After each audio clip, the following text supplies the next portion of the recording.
Cześć załoga, witam serdecznie. Słuchajcie, wielu z Was już od dawna czekało na ten odcinek. Obiecałem już dawno i już dawno zapowiadałem, słuchajcie, odcinek, w którym będziemy wymieniać sobie rozrząd w silniku 1.8 turbo. Zapowiadałem, słuchajcie, ten odcinek z wymianą w moim prywatnym aucie, czyli w Audi A4 B6. O, w tej Audiczce, która tam z tyłu stoi za tą B7. Dziś na podnośniku natomiast właśnie Audi A4 B7, słuchajcie, i na tym akurat aucie pokażę Wam, jak, słuchajcie, wymienić rozrząd.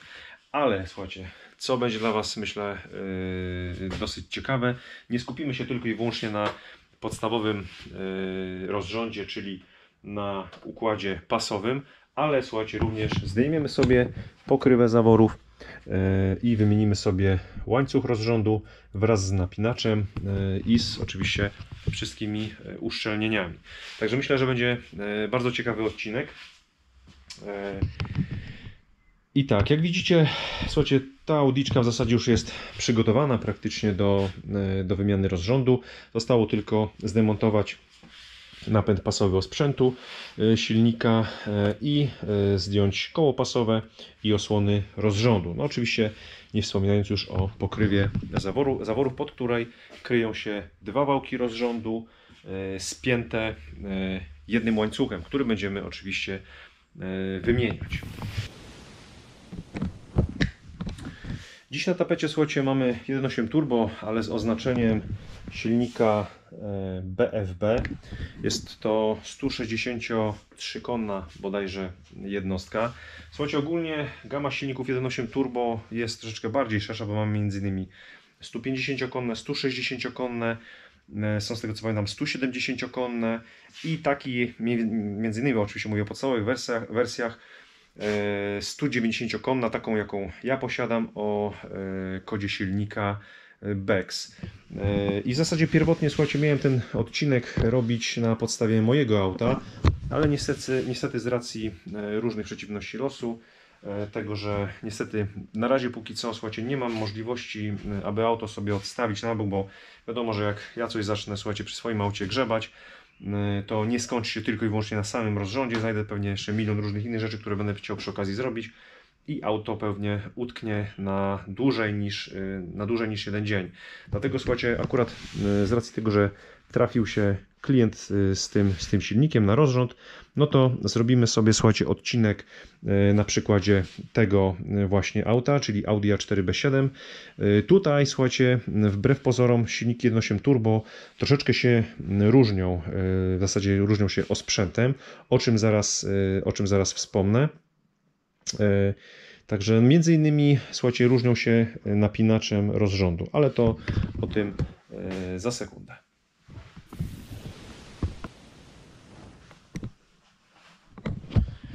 Słuchajcie, póki co rozbiorę sobie układ pasowy napędu paska pomocniczego, osprzętu, zdejmę sobie koło pasowe, zdejmę sobie osłony rozrządu. Jak już będziemy mieli rozrząd na wierzchu, wtedy mniej więcej omówię pokrótce różnice, które różnią no na przykład te dwa silniki, czyli ten BFB 160-konny z moim 190-konnym BEX-em.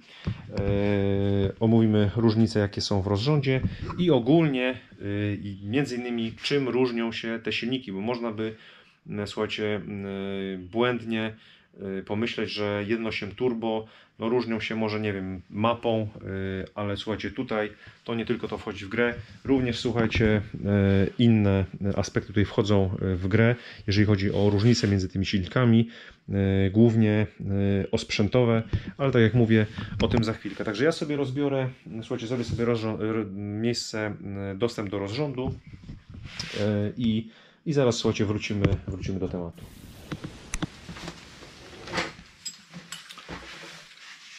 Słuchajcie, zawsze przy okazji wymiany rozrządu oczywiście trzeba sprawdzić, w jakim stanie są na przykład rolki napędowe, a raczej ich głównie łożyska. No, pasek już jest twardy. Co to było? Gates. I tak idzie nowy. Słuchajcie, więc tak, zawsze sprawdzamy, słuchajcie, sprzęgiełko alternatora, wszystkie rolki, sprawdzamy, czy coś nie ma nadmiernego luzu. Pompa wspomagania, słuchajcie, zawsze będzie miała delikatny tutaj luz taki osiowy. Także tutaj tym się nie przejmujmy. No już słuchajcie, koło kompresora klimy już się zaczyna łożysko odzywać. Tutaj rolka prowadząca jest do wymiany na pewno 100%. Raz, że jest tutaj grzbiet rolki skorodowany, a druga sprawa, że już łożysko jest, jak słyszymy, wywalone. Napinacz Gatesa, rolka jest w porządku i sam w zasadzie napinacz podczas napinania czułem, że pracuje prawidłowo. Także chociaż tu w zasadzie to chyba na samym sprzęgiełku chyba będzie hałas. Także to sobie zostawiamy. Tu jest w porządku. Sprzęgiełko alternatora. Jak sprawdzamy sprzęgiełko alternatora? Słuchajcie, nie każde auto, nie każdy alternator wyposażony jest w sprzęgiełko alternatora, a sprawdzić jest bardzo łatwo. Wystarczy zakręcić, słuchajcie, tym kółkiem i zatrzymać. Jeżeli widzimy, że wirnik alternatora zatrzymuje nam się razem w tym samym momencie, w którym zatrzymujemy rolkę, to znaczy, że sprzęgiełko jest zatarte i należy je jak najszybciej wymienić. Tutaj jest sprawne, bo słuchajcie, po zablokowaniu, kiedy ja zatrzymuję rolkę, sprzęgiełko, wirnik jeszcze chwilę się obraca, czyli znaczy to, że jeżeli w jedną stronę trzyma, czyli robi napęd dla alternatora, dla osi wirnika, to znaczy, że jest w porządku. Jeżeli nie robi, słuchajcie, nie trzyma, nie ma oporu w drugą stronę, czyli kiedy zatrzymujemy i wirnik nam się jeszcze chwilę obraca, to znaczy, że sprzęgiełko działa prawidłowo. Dobra, odkręcimy sobie.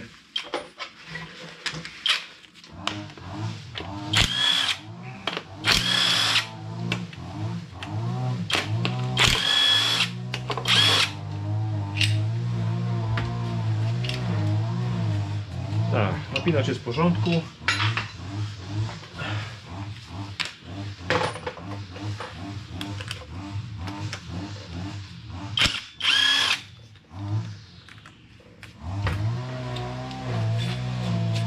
Tu już łożysko jest wywalone na rolce prowadzonej. To zostawiamy.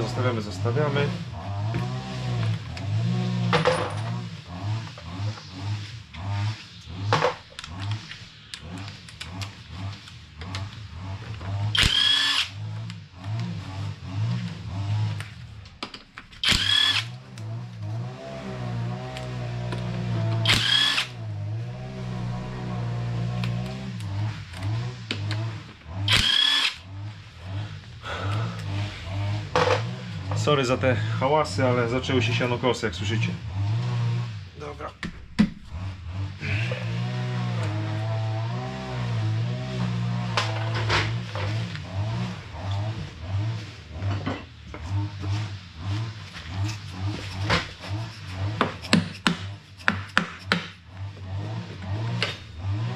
Dobra, koło pasowe zdjęte.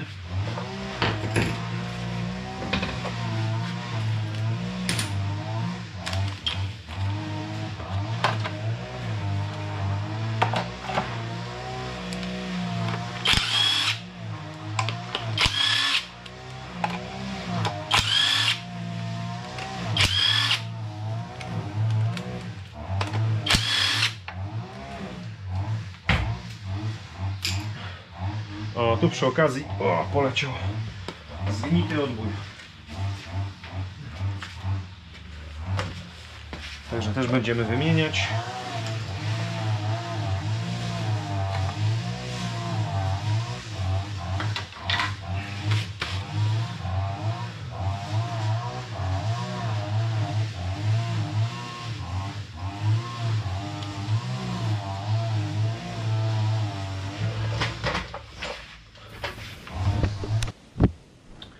No i dobrze, słuchajcie, układ rozrządu mamy już na wierzchu, już jest odsłonięty, mamy pozdejmowane osłony i słuchajcie, już na pierwszy rzut oka widać tutaj, zaraz Wam pokażę, zademonstruję, jakie są różnice między rozrządami w moim silniku, czyli 1.8 turbo kod silnika BEX i tutaj tym również 1.8 turbo kod silnika BFB. Słuchajcie, różnica tutaj tkwi w realizacji właśnie napięcia paska rozrządu.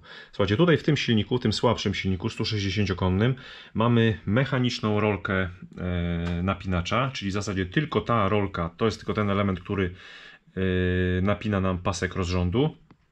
I mamy, słuchajcie, tutaj na podstawie rolkę prowadzącą. To jest jako cały element. Możemy oczywiście samą rolkę też sobie dokupić, ale z reguły się dokupuje, w zestawach jest cały ten element. I zaraz Wam pokażę teraz tak, porównanie. Ja tu mam, słuchajcie, przygotowane elementy rozrządu, które czekają do założenia w moim aucie, w moim beksie. I tak, zobaczcie. Widać już pierwszą różnicę. Także tak jak mówiłem, tutaj w tej słabszej wersji mamy podstawę z rolką prowadzącą, natomiast w mocniejszej wersji silnikowej, 190-konnej, na przykład tak jak moja, mamy również, zobaczcie, bardzo podobnie to wygląda, ale mamy dodatkowo, zobaczcie, siłownik hydrauliczny. On tu teraz jest zabezpieczony specjalną zawleczką. To dopiero się odbezpiecza w momencie dopinania rozrządu. Czyli w zasadzie rolka, wszystko się w zasadzie pokrywa. Tylko że tutaj ten element jest jako podstawa dla rolki, a tutaj nie dość, że to jest podstawa dla rolki, to jeszcze mamy hydrauliczny napinacz. Oczywiście rolka również się różni w mocniejszej wersji, bo mamy rolkę, zobaczcie, całkiem inną konstrukcyjnie. Zobaczcie, rolka jest inna konstrukcyjnie. Przede wszystkim, zobaczcie, tutaj ma taką łapę. Ta łapa służy do tego, aby napinać za pośrednictwem tego właśnie napinacza hydraulicznego, dociągać rolkę, która dopina nam właśnie rozrząd. I w ogóle działa to na takiej zasadzie, że oczywiście, słuchajcie, o tym rozrządzie, bo na pewno będę jeszcze robił film, słuchajcie, z wymiany rozrządu w moim prywatnym aucie, w 190-konnym beksie. I to wtedy Wam, słuchajcie, wytłumaczę dokładnie. I teraz, słuchajcie, tak, tutaj tylko tak na szybko właśnie Wam powiem, ten napinacz hydrauliczny za pomocą tutaj tego tłoczka trzpienia dociąga, słuchajcie, tutaj za pomocą tej łapki napinacz i w tym momencie napinacz nam. Oczywiście tu musimy też wykonać odpowiednią procedurę napinania za pomocą tego, tutaj słuchajcie, nazwijmy to łapki napinacza w napinaczu i tak realizujemy napięcie w tym mocniejszym silniku. Tutaj w zasadzie, i to w zasadzie tu troszeczkę można powiedzieć, jest troszeczkę bardziej skomplikowane, chociaż nie tyle, ale trzeba się troszeczkę bardziej pobawić z samym dopięciem rozrządu niż tutaj. Tutaj, słuchajcie, jest dużo prostsza sprawa, więc jest troszeczkę łatwiej. I słuchajcie, dla Was teraz dosyć ważna informacja. W zasadzie ciekawostka, o której wspominałem już jakiś czas temu w jednym z wcześniejszych filmów. Zobaczcie, dziś będziemy sobie montować rozrząd jednego z brandów firmy Febi Bilstein, grupy Febi Bilstein, czyli SFAC. A jak wiemy, w skład brandów grupy Febi Bilstein wchodzą Febi, SFAC i Blueprint. Te trzy brandy. I słuchajcie, tutaj jest bardzo ciekawa sprawa, bo tak, mamy rozrząd paskowy i słuchajcie, mamy rozrząd łańcuchowy. I zaraz wytłumaczę, słuchajcie, w zasadzie tutaj głównie chodzi mi, największa ciekawostka jest w samym łańcuchu, słuchajcie, rozrządu, który, jak już wspominałem, kryje się tutaj pod pokrywą zaworów. On nam spina dwa wałki rozrządu. I słuchajcie, tutaj tylko i wyłącznie, z tego co mi wiadomo, grupa Febi Bilstein ma patent na produkcję w specjalnej technice, na produkcję łańcuchów rozrządu. Słuchajcie, te łańcuchy rozrządu charakteryzują się, jak podaje producent, co najmniej o połowę większą żywotnością. Jest to, słuchajcie, związane z tym, że łańcuchy są wykonywane w technologii Tritan.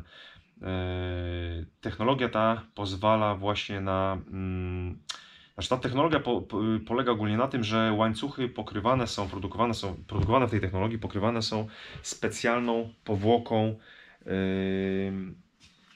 która zmniejsza, słuchajcie, bardzo radykalnie zmniejsza tarcie i przez to, słuchajcie, zmniejsza oczywiście zużycie, zmniejsza tarcie jakieś 20%, przez co, słuchajcie, łańcuchy właśnie co najmniej o połowę dłużej wytrzymują niż standardowe, nawet oryginalne. Także słuchajcie, brzmi to bardzo kusząco i zachęcająco. I słuchajcie, ja już taki rozrząd mam przygotowany również do mojego auta i taki rozrząd również będziemy zakładali do tego auta. Zaraz Wam pokażę. Ogólnie wizualnie sam łańcuch jakoś specjalnie nie różni się na pierwszy rzut oka od innych łańcuchów, ale słuchajcie, no, wykonany w tej technologii, tak jak wspominałem, jak podaje producent, wytrzymuje o połowę większy przebieg, większe przebiegi niż standardowe łańcuchy.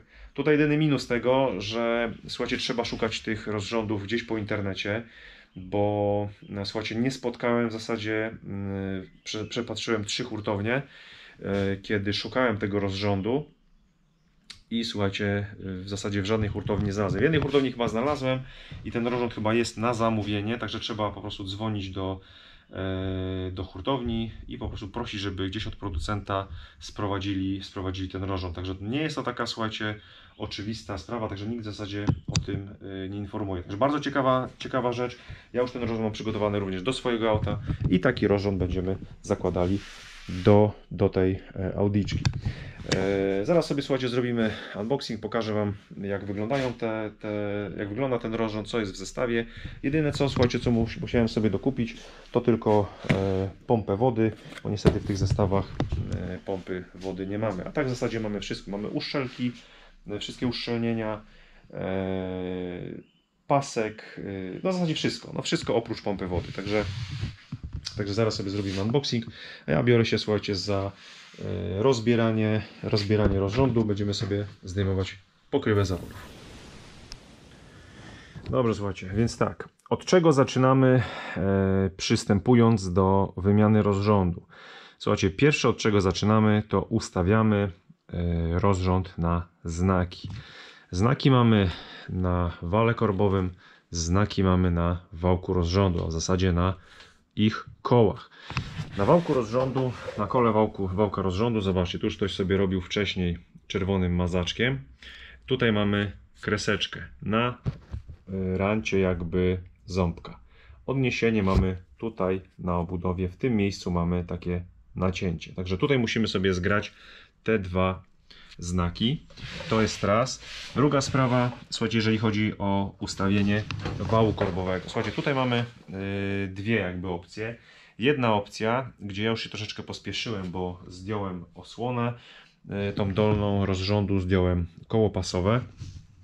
Tutaj na tych dwóch elementach mamy odniesienie do ustawienia wału korbowego, ale mamy również odniesienie z tyłu w okienku, jak w starych TDI-kach na przykład, w okienku skrzyni biegów mamy nacięcie na znacznik na obudowie skrzyni biegów i również mamy nacięcie na grzbiecie koła zamachowego. Tutaj, słuchajcie, z racji tego, że jest dość trudny dostęp, jest bardzo tutaj, słuchajcie, wszystko zabudowane, no to, słuchajcie, ciężko będzie tam zajrzeć, bo no ciężko, słuchajcie, no jest wszystko po prostu zasłonięte elementami, wężami, instalacją i ciężko będzie nam się dobrać, żeby zobaczyć to jeszcze, słuchajcie, idealnie równo.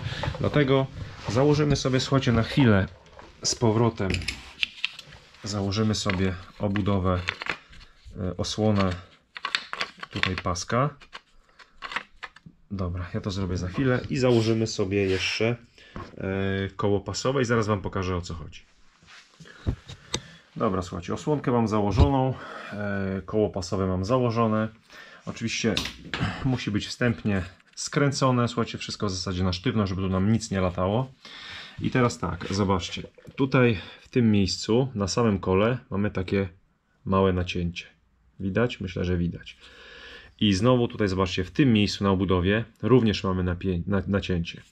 Więc wychodzi z tego, że musimy sobie te dwa nacięcia ze sobą zgrać.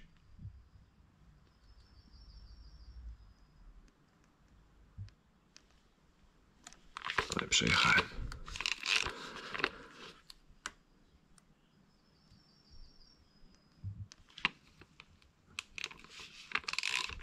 No ok, tak będziemy rozpinać rozrząd, więc no i zobaczcie. Mamy zgrane. Mamy zgrane. Zaraz Wam dokładniej pokażę, o co chodzi. Zaznaczymy sobie to markerkiem, żebyście lepiej widzieli. Zobaczcie. O, w tym miejscu mamy znacznik na obudowie rozrządu, na osłonie. O, a w tym miejscu mamy na kole. Mamy dwa znaki zgrane. Tutaj mamy dwa znaki zgrane, to sobie też poprawimy jeszcze, żeby było lepiej, bardziej wyraźne. O. Oczywiście po rozpięciu rozrządu, przy spięciu, po założeniu nowego paska, nowych elementów rozrządu, te wszystkie tutaj elementy będziemy sobie musieli idealnie zgrać. No i teraz tak, zdejmujemy sobie, słuchajcie, koło, tak żeby tutaj za bardzo nie ruszyć, słuchajcie, samym wałem korbowym. Także odkręcamy sobie te 4 śrubeczki i zaznaczymy sobie jeszcze kontrolnie, zrobimy sobie flamasterkiem znacznik flamastrem na samym kole zębatym i na obudowie uszczelniacza. Tutaj takich typowych, jak widzicie, blokad rozrządu nie ma. Także tutaj w zasadzie tylko i wyłącznie dla takiego bardziej klarownego widoku, no to sobie właśnie tylko robimy znaczniki. Możemy, nie musimy zrobić sobie znaczniki właśnie flamasterkiem. Dobra, mam zdjętą osłonę, zdjęte koło. Zobaczcie, tutaj mamy po poprzedniku znaki, ale ja, słuchajcie, znak sobie naniosę tutaj, w tym miejscu. Ten ząbek akurat idealnie, słuchajcie, zgrywa mi się tutaj z tym karbem na obudowie uszczelniacza wału korbowego. O. Tu jeszcze przeciągniemy dalej, żebyście dobrze widzieli, że jest idealnie w osi, w symetrii. O. Także tu już mamy idealne odniesienie. Oczywiście tutaj ten znak mi się zmyje, bo zaraz tutaj będę sobie to jeszcze mył, spsikam sobie chemią. Widać, że uszczelniacz tutaj delikatnie zaczyna się pocić. Dlatego oczywiście uszczelniacz też będziemy zmieniać. Będziemy oczywiście dawać nową śrubę wału korbowego. Także te elementy będą wymienione. Oczywiście pompa wody, w zasadzie wszystko oprócz tradycyjnie kół. Uszczelniacz na wałku rozrządu będzie również nowy. Dobra, to ja, słuchajcie, demontuję rozrząd. Tu już jest na pewno spod pompy wody, na pewno jeszcze nam poleci dosyć sporo płynu, więc będę musiał sobie tutaj pod spód jakieś naczynie podłożyć. No i tyle. Jeżeli już mamy ustawiony wstępnie rozrząd na znakach, no to w tym momencie możemy przystąpić już do demontażu paska i wszystkich elementów tutaj napędu rozrządu.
No, także jak widać, zobaczcie, czekajcie, lampeczkę, uszczelniacz już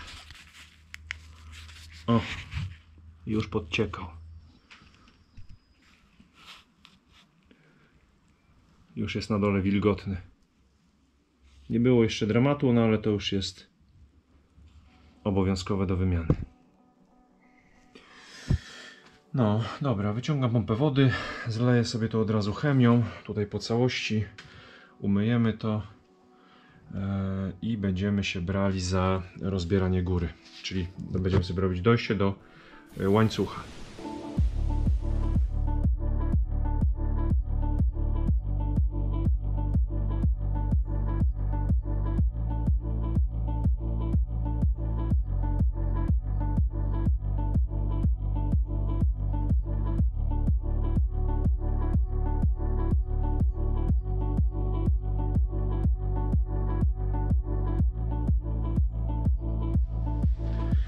Dobra, pasowy układ rozrządu mamy zdjęty. Zdemontujemy sobie tylko jeszcze uszczelniacze.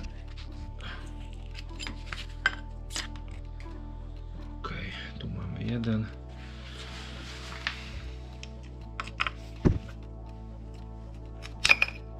O.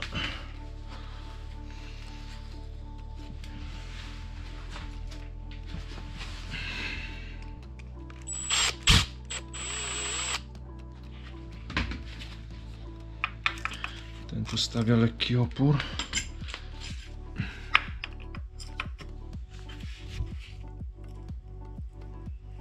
Ok, jest nasz. Dobra.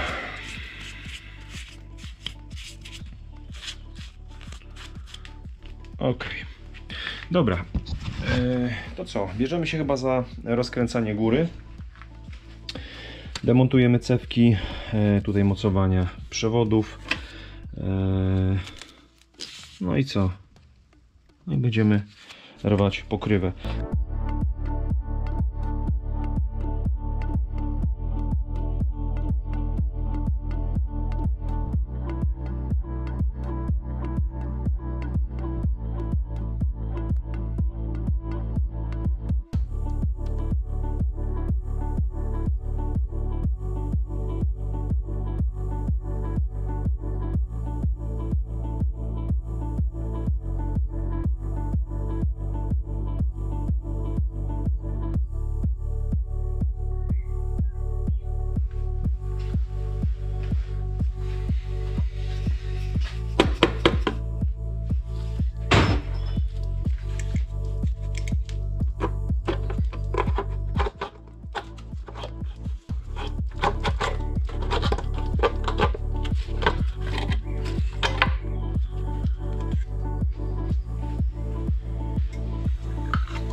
No i dobra, pokrywa zaworów zdjęta, słuchajcie, wałki, rozrząd mamy łańcuchowy na wierzchu. I jak już widzicie, ja już zdążyłem zaznaczyć sobie tutaj, położyć sobie znaki zarówno na wałkach, jak i na samym łańcuchu, ale również na obudowach tutaj końcowych wałków rozrządu.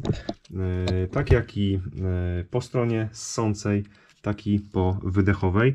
Zobaczcie, na każdej z obudów, ostatniej z obudów wałków, po stronie wydechowej i po stronie ssącej mamy takie tutaj, słuchajcie, strzałki, trójkąciki. Słuchajcie, te strzałki mają się pokrywać tutaj z wycięciami. Czekajcie, wezmę może jakiś śrubokręcik, coś z tego, żebyście lepiej widzieli. Zobaczcie. Tutaj nawet już na samym kole zębatym zrobiłem, słuchajcie, zobaczcie tutaj znak markerem. I ogólnie chodzi o to, że zobaczcie, tutaj w samym wałku, na końcu wałka mamy wycięcie. Widzicie? Jest wycięcie, takie jakby coś na klin. I teraz tak, to wycięcie ma, słuchajcie, się zgrywać z tym właśnie tutaj trójkącikiem. Tutaj, słuchajcie, te wycięcia się oczywiście nie zgrywają z racji tego, że łańcuch już jest rozciągnięty. Zobaczcie, tu jest to samo. Ogólnie, słuchajcie, tutaj auto generowało błąd. Ja już, słuchajcie, teraz Wam nie powiem dokładnie, jaki to był błąd, bo to było dosyć dawno. Nawet z tego powodu auto zostało umówione na wymianę między innymi łańcucha rozrządu. Tam, słuchajcie, wyskakiwał co jakiś czas błąd. Ogólnie nazwijmy go synchronizacji wałków, błąd położenia wałka rozrządu.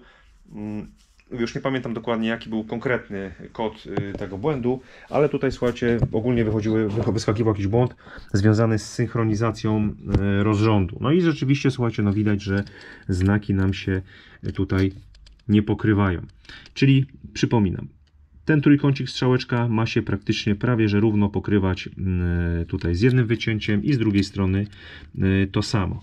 I teraz tak, słuchajcie, łańcuch, widzicie, że już zrobiłem tutaj znaki z jednej i z drugiej strony.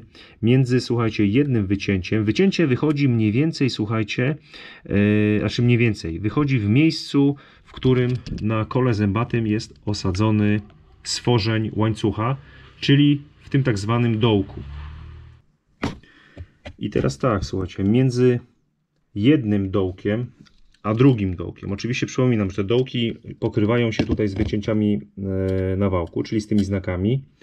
Czyli między jednym dołkiem a drugim dołkiem musimy sobie, słuchajcie, odliczyć 16 stworzni łańcucha. Czyli tak jak tutaj sobie oznaczyłem. Czyli w sumie wychodzi 8 ogniw. Czyli mamy tak. 1, 2, 3, 4, 5, 6, 7, 8, 9, 10, 11, 12, 13, 14, 15, 16. Czyli 16 ogniw mamy od jednego znaku do drugiego znaku. Czyli akurat wychodzą zewnętrzne krawędzie skrajnych ogniw, skrajnych 8 ogniw. No i tak to wygląda. Zobaczcie, jak to przedstawia Autodata. Zobaczcie, Autodata przedstawia to w ten sposób. Ja Wam oczywiście te plansze z Autodaty jeszcze wrzucę tutaj też w materiale, także zaraz będziecie to mieli. No i tak, ogólnie Autodata podaje, że na wałku ogniwo łańcucha na kole wałka rozrządu zaworów wydechowych jest nieznacznie przestawione do znaku ustawienia na kole wałka rozrządu, czyli delikatnie tutaj może być delikatnie przestawiony, tak jak podaje Autodata, ten tutaj znak, czyli ogniwo względem wałka, ale nieznacznie, czyli nie będzie idealnie centrycznie. No ale już widzimy i tak, że tutaj, słuchajcie, obydwa wałki tak naprawdę są i z jednej strony, zobaczcie, jest rozjechane względem znaku na obudowie wałka i z drugiej strony jest to samo. I tutaj to też by oczywiście świadczyło, że łańcuch jest rozciągnięty, co również rzeczywiście mogłoby generować ten błąd, o którym wcześniej właśnie wspominałem. Dobra, więc tak, słuchajcie, odkręcamy sobie tutaj pokrywkę, obudowę czujnika położenia wałka rozrządu. Ja już sobie wstępnie, słuchajcie, popuściłem wszystkie tutaj obudowy obydwu wałków. Tylko tak, pierwsza rzecz, którą musimy zrobić, to musimy sobie najpierw zablokować, słuchajcie, napinacz i do tego użyjemy sobie takiego oto przyrządziku, takiej blokady. Tą blokadę, słuchajcie, wkładamy sobie tutaj, między łańcuch a tutaj metalowe elementy, tutaj głowicy, i ogólnie chodzi o to, że musimy sobie skręcić tym napinaczem tak, żeby tutaj ślizg górny napinacza zszedł troszeczkę w dół i zluzował nam łańcuch. Wtedy sobie oczywiście luzujemy również cały napinacz. Luzujemy sobie cały napinacz i wyciągamy sobie wtedy już spokojnie wałki, jak mamy zluzowany łańcuch. I tak też teraz zrobimy.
wish I could give you up, but you're my new favorite drug.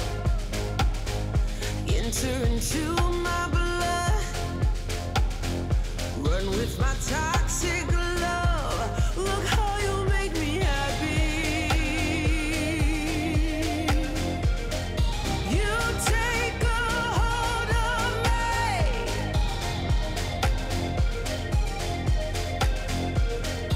You take a hold of me.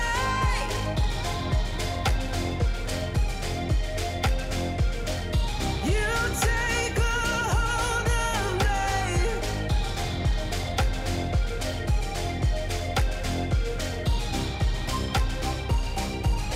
Look how you make me.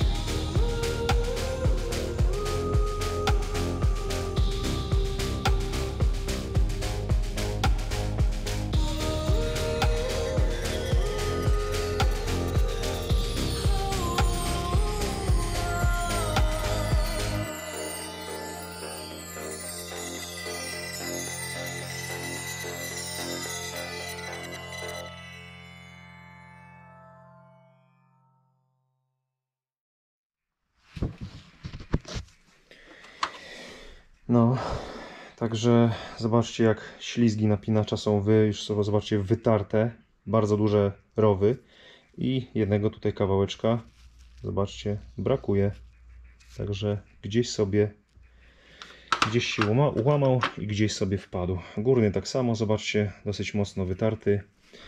Sam napinacz oczywiście jeszcze oryginał, no już swoje przejechał.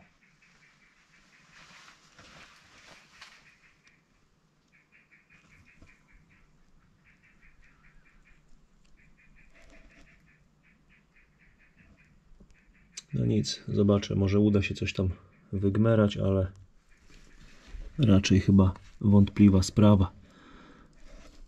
Raczej wpadł w kanał olejowy prawdopodobnie. Albo się po prostu rozkruszył. Dobra, słuchajcie. No to co? Ja się biorę za czyszczenie tego wszystkiego i będziemy sobie niedługo, za chwilę montować nowy zestaw rozrządu. Zrobimy sobie unboxing i pokażę Wam, jak wygląda łańcuch, wzmocniony łańcuch, który wytrzymuje o połowę większe przebiegi, wykonany w technologii Tritan.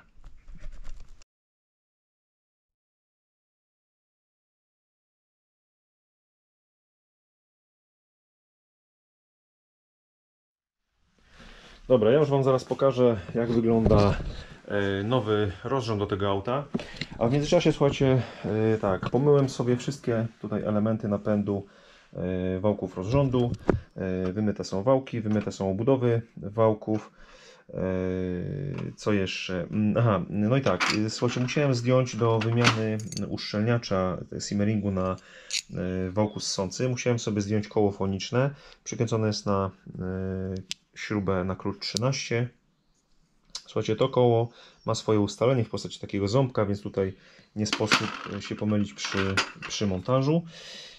No, także tak to wygląda. Tutaj stare elementy, no i ten felerny, pęknięty ślizg. Zobaczcie, jak te ślizgi są wyrobione. Masakrycznie. No i uszczelnienia. Aha, i teraz tak, jeżeli chodzi, słuchajcie, o simmeringi, to simmeringi wałków są takie same. Rozmiary simmeringów wałka to mamy tak, już Wam mówię, 32 na 47 na 10, a simmering wału korbowego jest 35 na 48 na 10. Tutaj.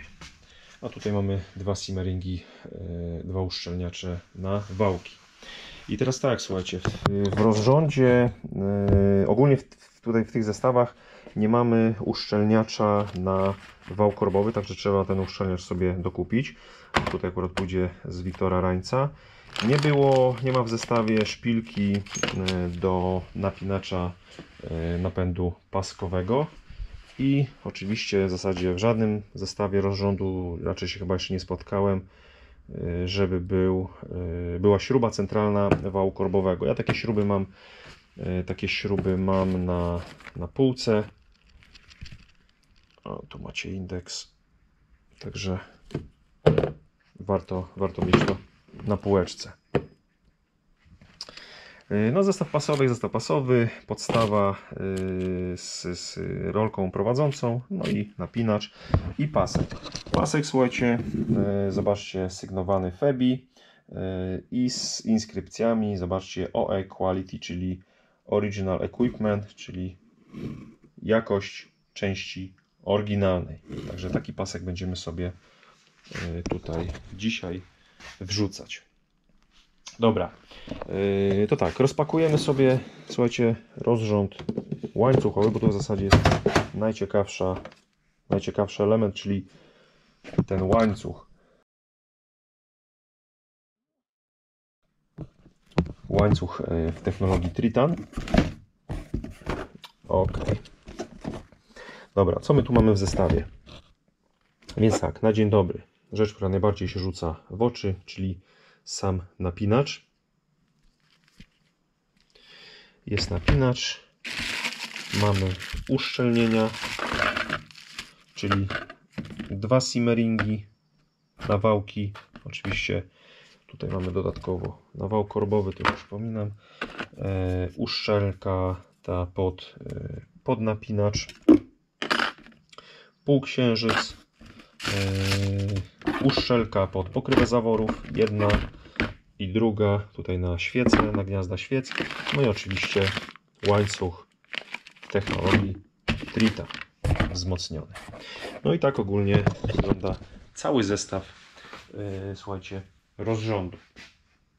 Dobra, to tak, głowicę mam przygotowaną, tu mam już wszystko wymyte, tutaj mamy wszystkie elementy wymyte, przygotowane do montażu, więc nie zostaje nic innego jak brać się za składanie. Rozpakowuję łańcuch, spinam 2 wałki razem z napinaczem, wrzucamy na swoje miejsce, no i wszystko sobie tutaj będziemy skręcać.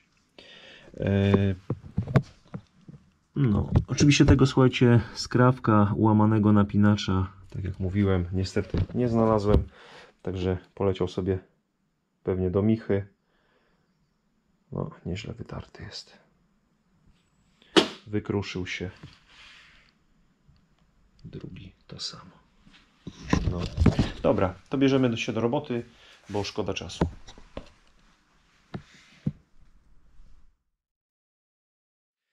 Dobra, w zasadzie będziemy się już zabierali za wrzutę wałków i całego sprzętu, ale tak, słuchajcie, z tego wszystkiego zapomniałem sprecyzować i wspomnieć o jednej też bardzo ważnej rzeczy. Słuchajcie, jakie zadanie ma tak naprawdę ten element? Ten element, słuchajcie, potocznie zwany napinaczem łańcucha. Owszem, słuchajcie, tutaj on również realizuje zadanie napinania łańcucha rozrządu, ale słuchajcie, tak naprawdę ten element to przestawiacz faz rozrządu. Czyli słuchajcie, sterownik silnika przy udziale tego elektrozaworu steruje sobie, słuchajcie, odchyleniem tutaj dolnego i górnego ślizgu przy pomocy siłownika.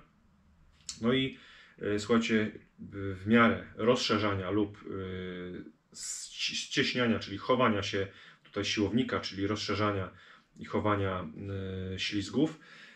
Słuchajcie, w tym momencie wałki rozrządu tak naprawdę, teraz ciężko będzie to pokazać, ale albo się słuchajcie, zmieniają swoje położenie względem siebie, albo w ten sposób, albo w ten sposób, i w tym momencie, słuchajcie, dochodzi do płynnej regulacji zmiennej fazy rozrządu. Oczywiście zmienne fazy rozrządu, jak wiemy, wpływają bardzo znacząco na moc, na wydajność silnika. Po to, słuchajcie, jest właśnie realizowany właśnie ten właśnie system. I to właśnie, słuchajcie, ten właśnie element głównie tak naprawdę obok samego napinania łańcucha, głównym jego w zasadzie głównym zadaniem jest płynna regulacja zmiennych faz, czyli ustawienia względem siebie wałków rozrządu, a co za tym idzie względem położenia wału korbowego. Także o tym trzeba wspomnieć. I słuchajcie, teraz tak, niedomagania powiedzmy tego elementu, czy nadmierne rozciągnięcie łańcucha, czy tak jak tutaj w tym wypadku również pęknięcie jednego ze ślizgów, słuchajcie, objawia się bardzo często grzechotaniem. Często, słuchajcie, grzechotanie, w sumie najczęściej powodem jest już słaba wydajność tego regulatora, ponieważ najczęściej po dłuższym postoju pojazdu, czyli powiedzmy jak silnik jest zimny, odpalamy taki silnik i przez powiedzmy sekundę lub dwie słyszymy bardzo głośną pracę łańcucha rozrządu, czyli grzechotanie.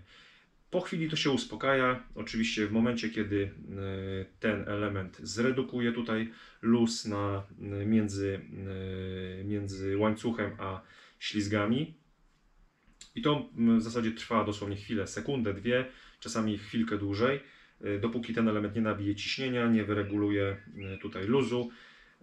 I zaraz po tym, słuchajcie, ten luz, ten grzechot jest już praktycznie niesłyszalny. I to w zasadzie nam wskazuje już na to, że ten element w zasadzie jest już do wymiany, oczywiście razem z łańcuchem rozrządu. I teraz tak, najgorzej, słuchajcie, jest jeżeli już łańcuch grzechocze nam również, słuchajcie, dłużej, czyli na rozgrzanym silniku słyszymy tutaj z tej tylnej części pokrywy zaworów takie właśnie grzechotanie łańcucha. No to słuchajcie, tutaj już niezwłocznie niestety należy pomyśleć właśnie o wymianie tego rozrządu łańcuchowego. No i tak również działo się tutaj. Tu jeszcze oprócz tego, tak jak wspominałem, tutaj przestawienie tego rozrządu, czyli już wyeksploatowanie tego, powiedzmy, zestawu układu łańcucha, no właśnie zaowocowało tym, że już pojawiała nam się kontrolka check engine informująca o błędnym ustawieniu wałków rozrządu, czyli ogólnie o błędnej synchronizacji rozrządu. No i tak to wygląda. Także zapomniałem o tym wspomnieć, wspominam o tym teraz.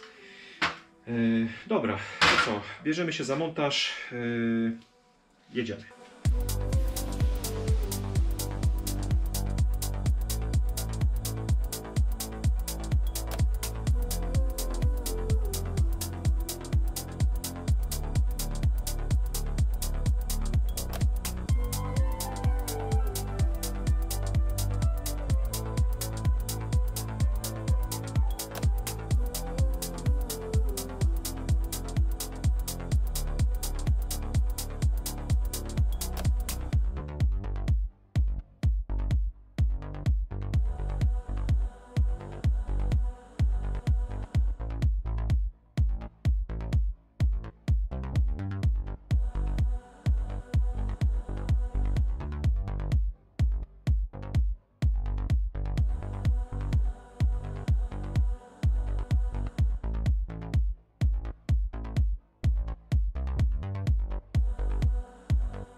Dobra, słuchajcie, gdy wszystko mamy już wstępnie załapane, to tak, dokręcamy, słuchajcie, wszystko kluczem dynamometrycznym momentem 10 Nm. Słuchajcie, 4 śruby napinacza, przestawiacza faz rozrządu, czyli raz, dwa, trzy, 4, moment 10 Nm i wszystkie śruby wałków również 10 Nm. Pamiętamy oczywiście o jednej bardzo ważnej sprawie, że przy dokręcaniu wałków rozrządu nie dokręcamy na maksa każdego z uchwytów, z każdej z obudów za jednym zamachem, tylko po prostu powoli, sukcesywnie, o kilka obrotów, tak żeby każdy z wałków równomiernie, powoli sobie siadał na swoim tutaj łożu. Także delikatnie dokręcamy, najlepiej skacząc sobie powiedzmy z jednego ze skrajnych punktów, aż później finalnie, jak już wstępnie wszystkie obudowy wałków sobie siedzą w zasadzie na swoim miejscu, praktycznie prawie że dotykając głowicy, wtedy bierzemy klucz dynamometryczny, ustawiamy 10 Nm i wszystko po kolei dokręcamy sobie momentem 10 Nm. Tutaj słuchajcie, oczywiście pamiętamy o tym, to co widzieliście przed chwilą, nakładamy sobie masę uszczelniającą Reinz, na przykład tutaj na skrajnych punktach, czyli tutaj gdzie nie mamy żadnego uszczelnienia, czyli tutaj po całości i tutaj. Tu nam już przychodzą simmeringi, więc nas tutaj już to nie interesuje. Także o tym zawsze pamiętajcie. Ja jeszcze, jak widzieliście, dałem sobie masę uszczelniającą pod samą uszczelkę, pod półksiężyc, pod samą tą uszczelkę pod nastawnikiem i również jeszcze delikatnie na uszczelkę. Oczywiście musimy pamiętać o jednej bardzo istotnej rzeczy, aby tej masy uszczelniającej nie było, słuchajcie, za dużo, dosłownie bardzo delikatne liźnięcie. Tutaj, słuchajcie, są kanały olejowe i tutaj, słuchajcie, zobaczcie, tutaj w zasadzie już nie ma sitka, bo sitko się wykruszyło w starym napinaczu, ale chodzi głównie o to, żeby tutaj nie dostał nam się nigdzie w kanały olejowe silikon. Także delikatnie, po prostu tyle, o ile teoretycznie w zasadzie sama uszczelka ta metalowa powinna to doszczelnić. Ona też ma na sobie takie silikonowe w miejscach uszczelnienia, tam w 2 czy 3 miejscach i teoretycznie w zasadzie powinno to wystarczyć, ale ja powiem Wam dla świętego spokoju, jeszcze sobie delikatnie taką bardzo cieniutką warstewkę dokładam właśnie masy uszczelniającej z Wiktora Reinza. No i tak to wygląda, także dokręcamy, słuchajcie, wszystko momentem 10 Nm, wszystko równomiernie.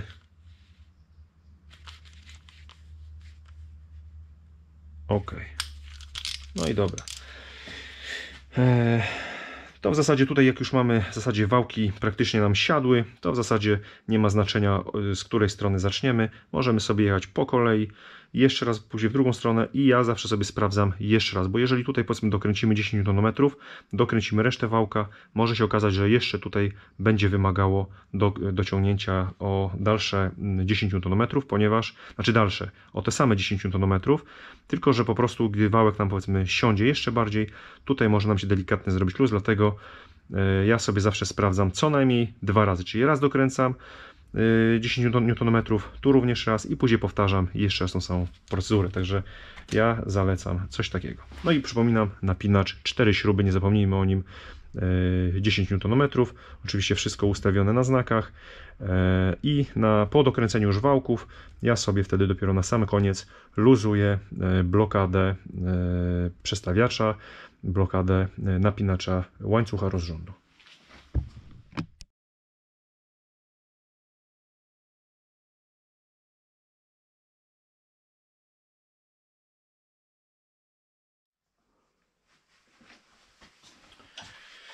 Dobra, jak mamy wszystko skręcone, to możemy sobie zluzować napinacz.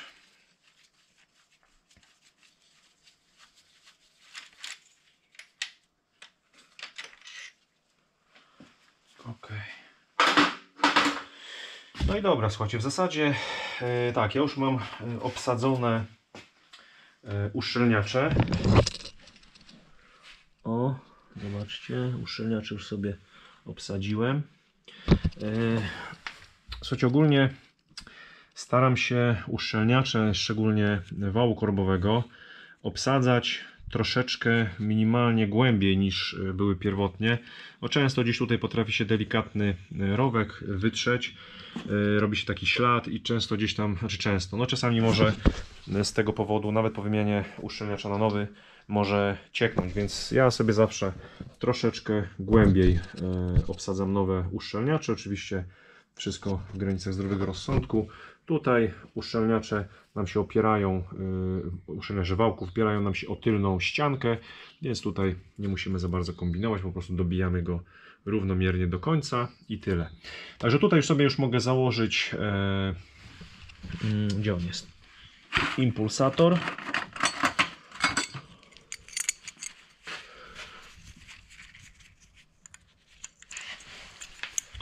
Tak jak mówiłem, on pasuje tylko w jednym położeniu.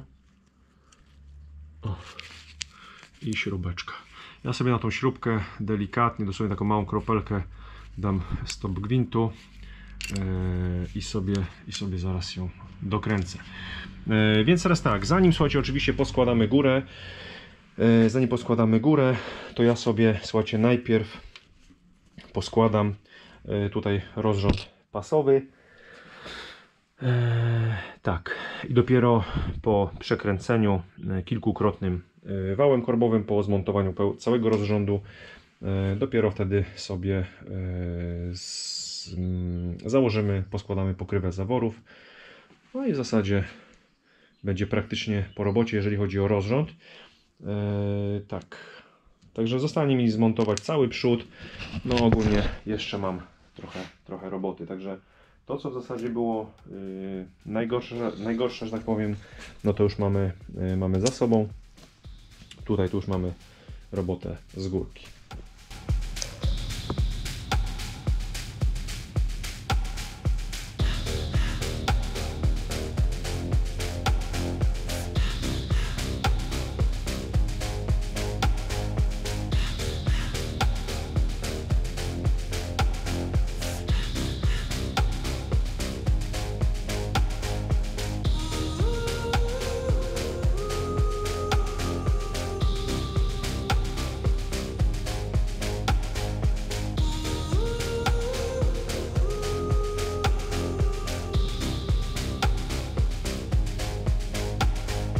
Wish I could give you up, but you're my new favorite drug. Enter into my blood.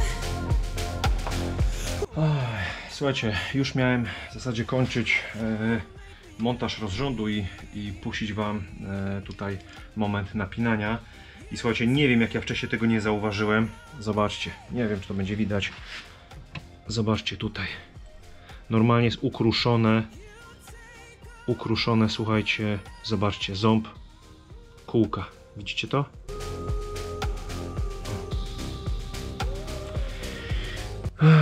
Ja powiem Wam, że lipa. No nic, muszę sprawdzić teraz. No nie mogę tego tak zostawić. Nie ma takiej nawet najmniejszej opcji. Także muszę szukać kółka. Dobra, sprawdzam sobie, teraz sobie sprawdzę w katalogu po hurtowniach i zobaczymy. Kurde, ale jazda.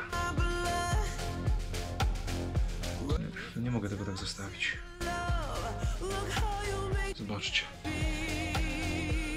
No jest po prostu ukruszone koło. Po starym pasku coś było widać.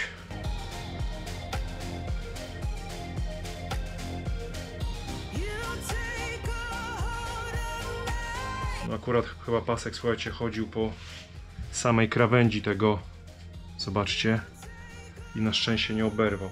No ale nie, no nie mogę czegoś takiego zostawić, słuchajcie, koło obowiązkowo idzie nowe. Ja pierdzielę, ale akcja. Dobra, idę szukać koła, także zaraz mam nadzieję, że zaraz wracamy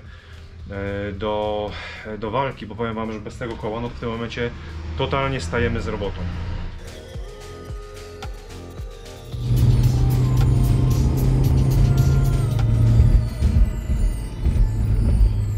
Dobra, cisnę do hurtowni. Okazało się, że jest jedno jedyne, leży na półce kółko. Jadę z moim małym pomocnikiem. Antoś, po co tata jedzie do hurtowni? Bo jakie koło? Tak jest, po koło do rozrządu.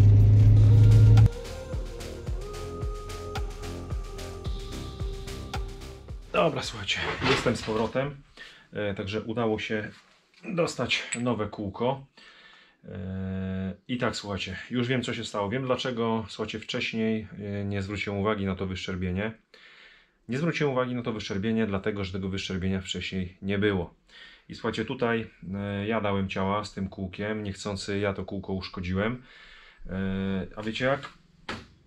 O, tym moim Frankensteinem do odkręcania i dokręcania kół zębatych wału korbowego. Ogólnie, słuchajcie, muszę sobie kupić, chociaż szukałem na internecie dość intensywnie, nie mogę nigdzie znaleźć takiej blokady przykręcanej, tak jak tutaj widzieliście na początku filmu, do właśnie blokowania tego koła zębatego. Nie mogę znaleźć takiego przyrządu. Ostatecznie, słuchajcie, poproszę ślusarza, żeby po prostu mi dorobił taki przyrząd. No a mimo słuchajcie, tego, że teraz nie mam takiego przyrządu oryginalnego, no to używam, słuchajcie, takiego mojego wyspawanego Frankensteina. Z jakichś wcześniejszych może filmów kojarzycie ten przyrząd.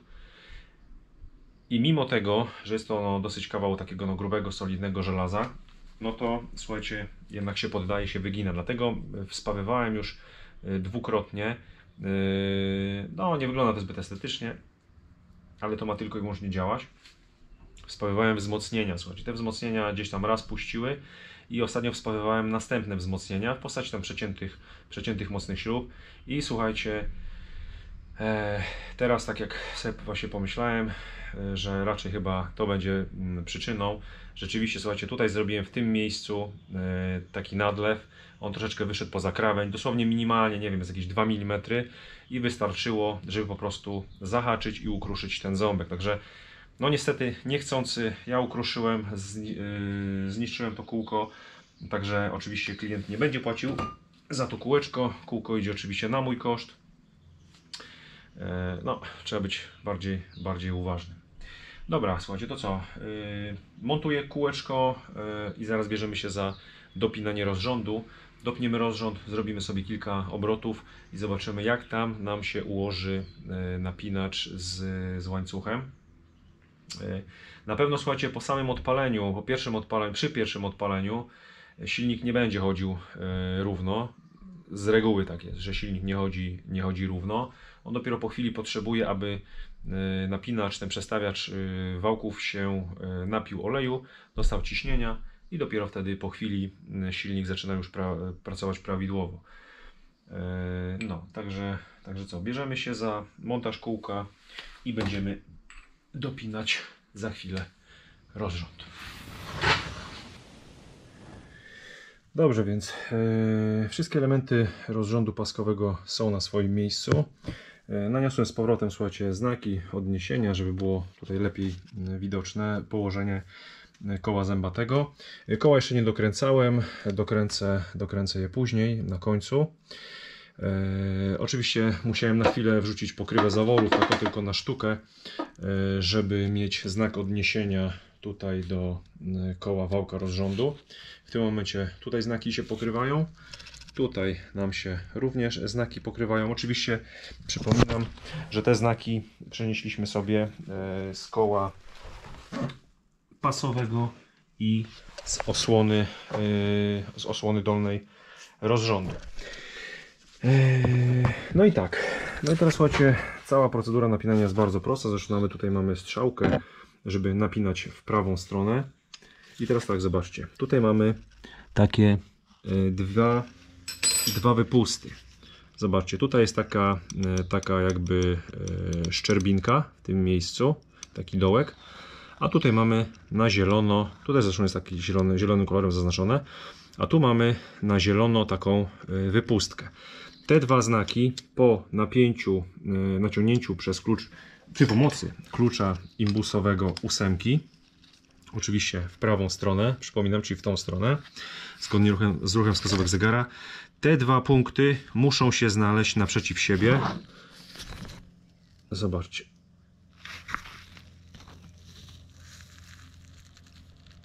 Ok. I w tym momencie, zobaczcie, one są w zasadzie w jednym położeniu, w jednym miejscu. I teraz dokręcamy sobie, przyłapujemy wstępnie nakrętkę napinacza, a finalnie dokręcamy tą nakrętkę 27 Nm. I to już jest ostateczny moment dokręcenia na gotowo. No i tak, po dokręceniu tej nakrętki robimy sobie co najmniej 2 obroty, pełne obroty wałem korbowym. Ja zawsze sobie robię więcej, tak z 4 minimum. No i oczywiście przy okazji patrzymy, co dzieje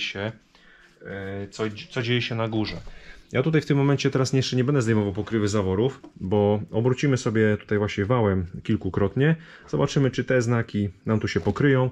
Oczywiście tutaj te oznaczenia również muszą się pokryć z powrotem w to samo miejsce.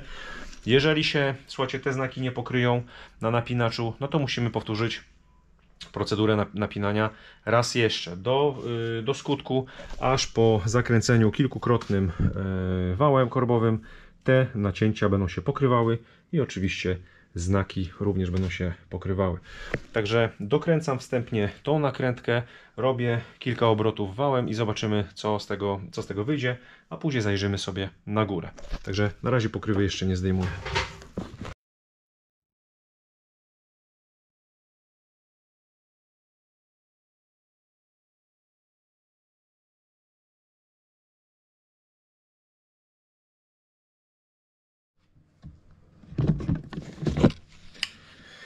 No więc tak, wałem zakręcone 4 razy, znak na kole dolnym nam się pokrywa, znak na górnym kole wałka rozrządu nam się pokrywa i zobaczcie, tutaj na napinaczu również nam się pokrywa.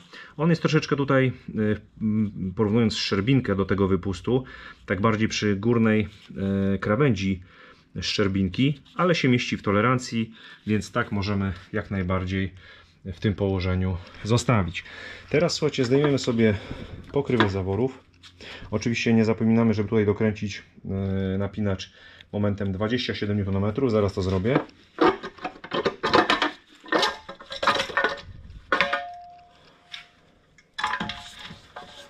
Ok, już sobie założyłem te osłonki, żeby o nich nie zapomnieć, ale na chwilę tą jedną zdejmiemy.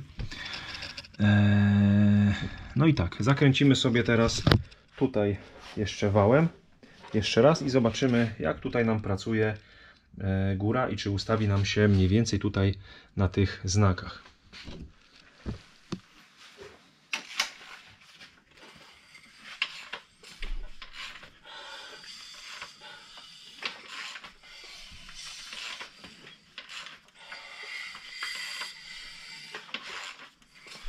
Jak widzimy napinacz, póki nie ma jeszcze ciśnienia oleju, to nam tutaj tańcuje.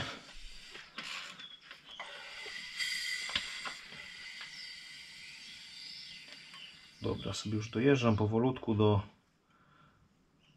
ok, mniej więcej. Troszkę przejechałem minimalnie. To jeszcze zrobimy sobie jeszcze raz 2 obroty.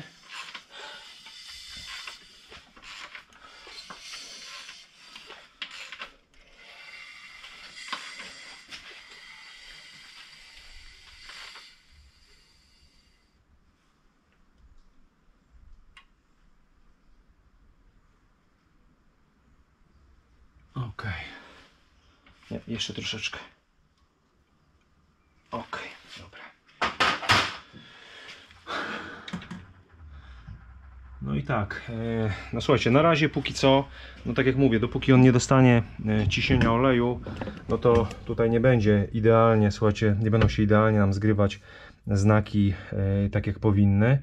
Dlatego musielibyśmy zdjąć pokrywę zaworów i zerknąć po odpaleniu silnika, po napiciu się oleju przez właśnie tutaj napinacz i dopiero wtedy patrzeć, ale to słuchajcie, na pewno będzie ok. Jak zdejmowaliśmy stary rozrząd, no to wiadomo, że stary napinacz miał już w sobie olej, ciśnienie oleju, a tutaj dopiero musi to ciśnienie się zbudować. Dobra, ja jeszcze póki co to sobie troszeczkę, słuchajcie, tutaj dam jeszcze smaru na łańcuch i na sam ślizg. Tu nie będziemy żałować.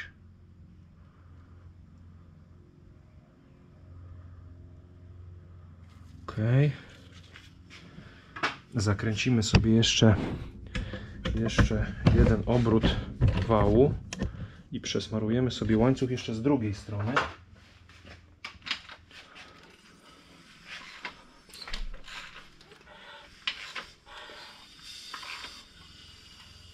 Ok.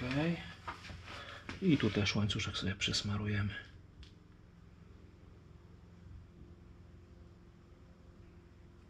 No i dobra.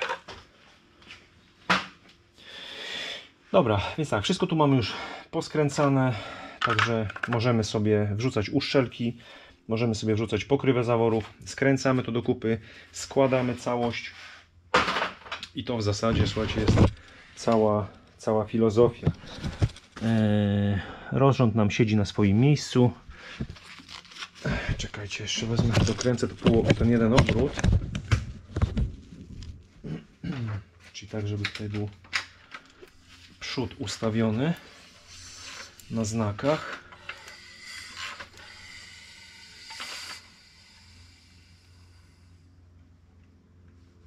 Ok. Jeszcze raz sobie skontrolujemy napinacz. No, napinacz jest tak jak był. Troszeczkę w górnej krawędzi szczerbinki, ale tutaj się jak najbardziej mieści w tolerancji. Dobra, słuchajcie, ja biorę klucz dynamometryczny, dokręcam tą nakrętkę 27 Nm. No i co? No i składamy całość. Także myślę, że niedługo odpalenie. A jeszcze jedna rzecz, o której wcześniej nie wspomniałem. Słuchajcie, tutaj jeszcze będziemy wymieniać chłodnicę wody, ponieważ chłodnica wody, słuchajcie, jak się okazało, już przy demontażu jest, słuchajcie, rozszczelniona. Tutaj zobaczcie, o, w tym miejscu już jest plama, o, tutaj, i tu już mamy różowe wykwity, już nam zaczyna tutaj puszczać płyn chłodniczy. Takiej chłodnicy, słuchajcie, niestety nie mogę zostawić, ponieważ teraz mamy lipiec tak naprawdę i w zasadzie w takim okresie letnim, gdzie mamy naprawdę dosyć spore temperatury, chociaż lato w tym roku nie rozpieszcza, ale słuchajcie, mimo wszystko przy wysokich temperaturach stoicie gdzieś w korku, wentylator, mimo tego, że chodzi na najwyższych obrotach, słuchajcie, jest duża temperatura, jest duże ciśnienie w układzie i słuchajcie, pal licho jeszcze pół biedy, jak chłodnica wystrzeli nam gdzieś na miejscu, koło komina. Natomiast gorzej już będzie, jeżeli jedziemy, powiedzmy, z rodziną, gdzieś na przykład na wakacje, tak jak mamy teraz taki okres, czy nawet sami jedziemy i w trasie nam strzela chłodnica. W tym momencie jesteśmy ugotowani. Słuchajcie, chłodnica klimatyzacji, jeszcze pół biedy do przeżycia, bo w tym momencie auto nie jest unieruchomione, natomiast chłodnica wody niestety po rozszczelnieniu obowiązkowo do wymiany. Tutaj nie można kontynuować jazdy i od razu, słuchajcie, Wam powiem, przestrzegam Was, aby nie dosypywać żadnych środków, słuchajcie, uszczelniających, nawet doraźnie. Miałem kiedyś taki przypadek, może już wspominałem we wcześniejszych filmach o tym. Kiedyś klient przywiózł sobie środek do uszczelniania. To był stary Ford Galaxy WA6. No i tam, słuchajcie, były jakieś wycieki. Klient sobie trochę dolał tego uszczelniacza. Poprosił mnie, żebym też dolał trochę tego uszczelniacza. Niepotrzebnie, słuchajcie, to zrobiłem. I się okazało, że mimo tego, że po przeczytaniu na ulotce na ile litrów wody powinno się dolać, tyle było dolane. Nie wiem w sumie, ile klient wcześniej też dolał, bo jak się później okazało, też trochę dolewał. Słuchajcie, pozapychało przeloty. Nie wiem, gdzie pozapychało, słuchajcie, nie mogłem za groma odpowietrzyć auta, układu chłodniczego. Namordowałem się strasznie, musiałem odpinać wszystkie praktycznie przewody, musiałem rozbijać cały układ chłodzenia. Przepompowywać sprężonym powietrzem, przedmuchiwać, słuchajcie, strzelało dosłownie, jakbyście otwierali korki od szampana. Także słuchajcie, nie polecam. Jeżeli macie wycieki, tylko i wyłącznie naprawa, wymiana uszkodzonego elementu. Nigdy, słuchajcie, przenigdy, naprawdę przestrzegam Was, nie zalewajcie środków uszczelniających, jakichś doktorów, motodoktorów i tego typu rzeczy do chłodnic, do układu chłodzenia. Dobra, no to co, słuchajcie, w zasadzie tutaj już wiemy wszystko. Łańcuch spięty, pasek spięty, także nie zostało nic innego jak wrzucać uszczelki i wszystko składać do kupy. Tutaj już nie ma żadnej tak naprawdę filozofii, także jedziemy z tym koksem.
Dobra, jak widać, pas przedni wstępnie mamy już poskładany.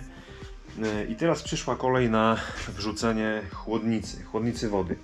Jak wiemy, stara chłodnicy wody już się niestety nie nadaje z racji tego, że już jest rozszczelniona.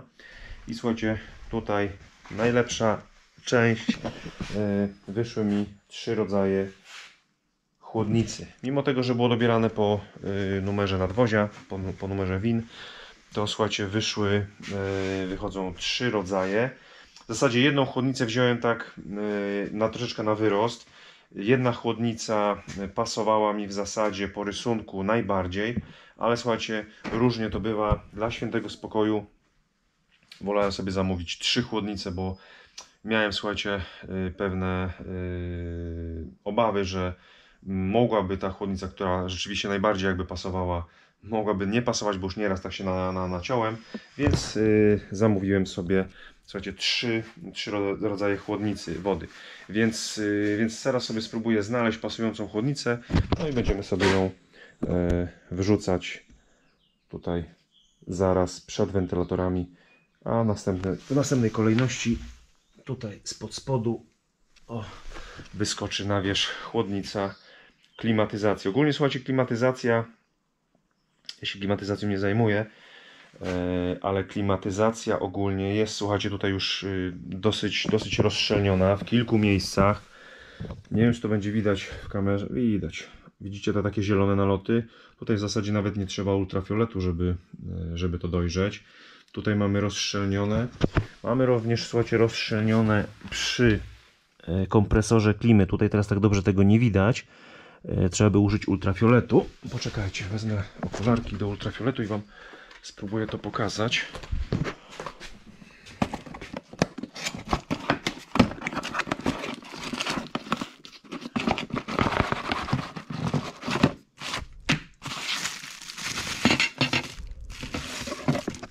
Mamy specjalną latareczkę. Dobra.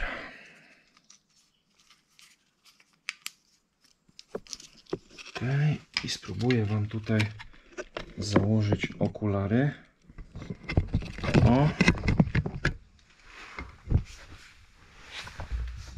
I zobaczcie, jakie mamy wykwity. Tutaj przy jednym, zobaczcie, króćcu, przy drugim króćcu, no praktycznie w kilku miejscach mamy, zobaczcie, wykwity przy samym kole. Także no tutaj w zasadzie kompresor rozszczelnia się cały. Także no będzie tutaj też chyba kolejny wydatek. Nie wiem tak naprawdę. Teraz widać bardzo dobrze, jak nam tutaj, zobaczcie, świeci kontrast, który klimatyzator kiedyś dodał do odczynnika po to, aby rzeczywiście znaleźć klimatyzację, bo po to się dodaje. Sam odczynnik klimatyzacji, na którym działa klimatyzacja, on nie kontrastuje w świetle UV, jest dodawany specjalny kontrast i to właśnie ten kontrast w tym momencie widzieliście. Także no, klima jest rozszczelniona, ale tak jak mówię, ja klimatyzacji nie ruszam. Z ciekawości zerkniemy, czy w ogóle gaz jest. Jaki tutaj mamy zaworek? Metalowy. Słuchajcie, czasami w niektórych wersjach mamy tutaj zamiast metalowego zaworka, taki podobny jak, słuchajcie, w wentylkach w dętkach rowerowych na przykład. A czasami mamy, słuchajcie, zamiast tego wentylka gumową kulkę. Tutaj, o ile przez ten wentylek można sobie, powiedzmy, przy pomocy wkrętaczka, prostego wkrętaczka sprawdzić, czy jest w ogóle jakiekolwiek ciśnienie, na przykład w układzie klimatyzacji. Oczywiście chodzi o to, żeby delikatnie ten zaworek wcisnąć i w tym momencie widzimy, czy po prostu gaz nam się wydobywa. Będzie charakterystyczne syknięcie. Od poziomu natężenia tego syknięcia mniej więcej możemy domniemywać, czy gazu jest bardzo mało, czy jeszcze jest dosyć dużo. Ale słuchajcie, nie polecam tego sprawdzania, kiedy mamy tutaj zamiast metalowego zaworka, tego wentylka, mamy tą właśnie gumową kulkę, bo można ją śrubokrętem łatwo uszkodzić i w tym momencie będzie nam się, mimo tego, że mamy często tutaj, słuchajcie, nawet w samym korku uszczelnienie, że sam korek nawet jest uszczelnieniem, to słuchajcie, często potrafi się właśnie uszkodzić ta tutaj gumowa kulka. No i mamy problem, klima nam się rozszczelnia. A słuchajcie, tutaj ten zawór akurat nie tak łatwo jest wymienić, bo trzeba wymienić go w tym momencie z całym przewodem, bo jak widzimy on jest wlutowany. Ale zerknijmy sobie. No i pierwsza, słuchajcie, podstawowa sprawa. Oczywiście jak sobie sprawdzacie, nie patrzcie tutaj centralnie w ten zawór, ponieważ ciśnienie może Wam, słuchajcie, trysnąć w oczy, także odsuwamy się troszeczkę dalej, tak żeby nie być centralnie, najlepiej założyć jakieś okulary ochronne. No i wciskamy sobie.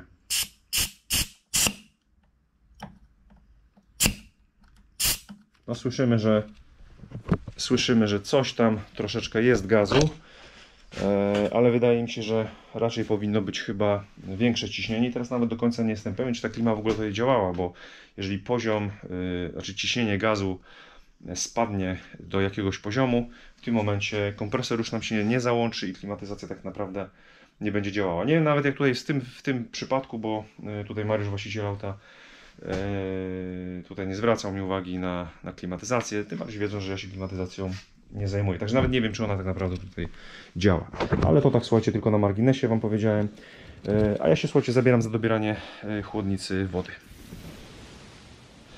A chodźcie, jeszcze Wam przy okazji pokażę, mówię, a dla świętego spokoju jeszcze Wam to pokażę, bo tak, ogólnie znaki odniesienia do rozrządu, tak jak mówiłem, mamy na skrzyni biegów, czyli w tym takim okienku. Tam teraz mam skierowaną kamerę inspekcyjną, zaraz Wam to pokażę. I teraz tak, delikatnie, słuchajcie, jak widać, znaki praktycznie mi się tutaj...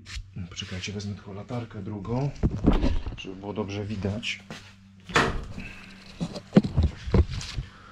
O, zobaczcie, o, tam znaki na kole pasowym i na obudowie rozrządu się praktycznie pokrywają. Ja troszeczkę delikatnie cofnąłem, zobaczcie, mam tutaj założony klucz, cofnąłem troszeczkę koło po to, żeby właśnie Wam pokazać, jak to wygląda tutaj. Zobaczcie, to okienko, no tutaj ciężko będzie mi pokazać, ale ono jest tam w dole. No jeżeli będziecie chcieli to bardzo skrupulatnie zrobić, sprawdzić, no to będziecie musieli sobie to po prostu znaleźć, to okienko. Nie jest trudne, jest tam, słuchajcie, schowane w gęstwinie, o, tam chyba nawet widać kawałek, w gęstwinie, słuchajcie, przewodów, rurek. I zobaczcie, tutaj mamy znak na kole zamachowym. No i on ma tutaj sobie dojść do krawędzi. Nie jest przy krawędzi, ponieważ tak jak mówiłem, cofnąłem sobie delikatnie koło pasowe kluczem. I teraz, słuchajcie, ustawię sobie tutaj delikatnie, wrócę sobie na znak.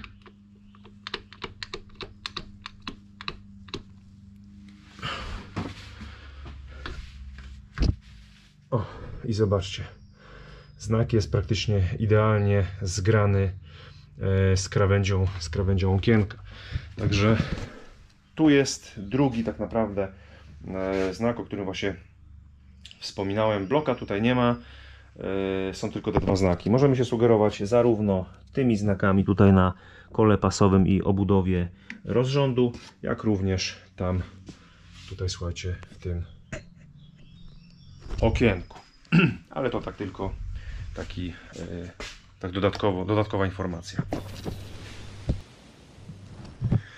Dobra, pasowała chłodnica Mahle, pozostałe dwie były Nissensa.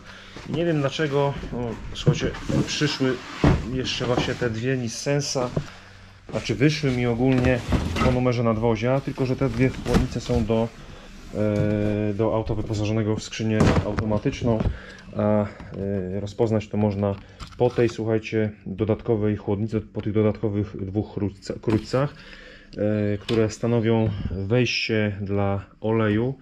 I jest to, słuchajcie, dodatkowa chłodnica, jakby dwie chłodnice w jednej, dodatkowa chłodnica oleju skrzyni biegów automatycznej. Także to są dwie, słuchajcie, one się troszeczkę różnią, jedna i druga jest do automatu.